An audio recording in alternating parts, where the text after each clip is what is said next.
I had started writing a horror book.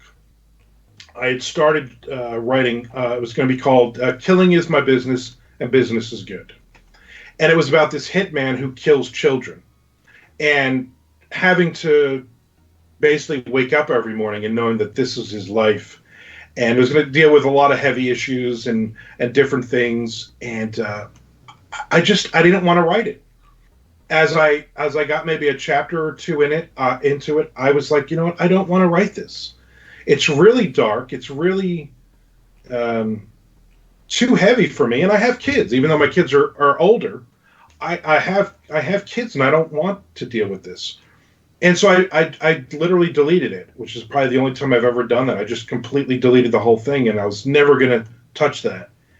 And out of nowhere, in 2015, maybe, I saw a call for Amazon Kindle Scout. They were doing a contest, and they would basically take a bunch of, give them your 50,000 word book, and they would basically they would do like a voting thing, and people would be able to read it, and they were only going to take one or two books a month out of like the 50 or 60 that were up, and they would offer you a contract. They'd offer you a $1,500 advance and an Amazon contract, Kindle Press contract, but it said no horror, and I said, well, maybe I'll write something else. Maybe there's something different. And I thought of that story, and I said, but I don't want to write that story. And I said, wait a minute.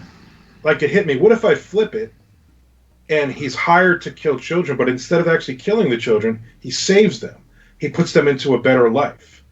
And he takes these bad people their money, and he does that. And I wanted to have a lot of humor, and I purposely wanted no profanity, no sex, no over-the-top violence. I wanted it to be commercial, because at that point I was reading a ton of really big crime thriller authors, and I wanted to tap that market, because with horror I thought I had hit my ceiling.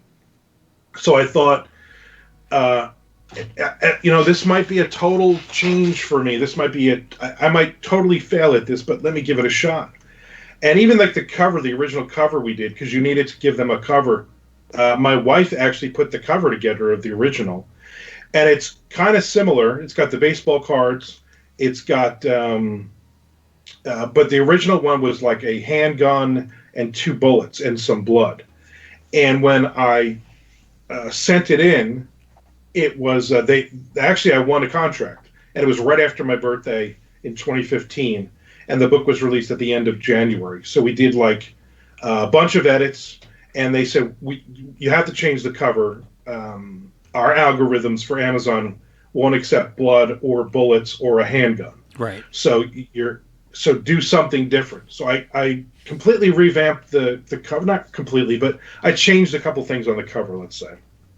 And I needed something more professional, so I actually hired Jack Wallen, who's done a bunch of covers for me, and he did a phenomenal job based on what we gave him, much better than we could have done.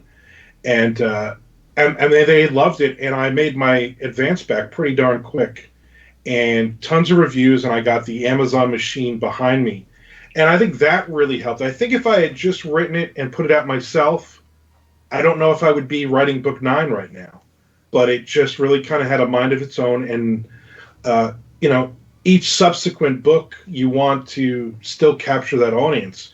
And from the last time I checked, between book 1 and book 8, I think it's a 72% sell-through rate, which is phenomenal. Yeah, that's unheard of. So it means if you're reading book 1, you're reading all the way through. The problem is I need to find more readers to start book 1. Right. That's always the challenge.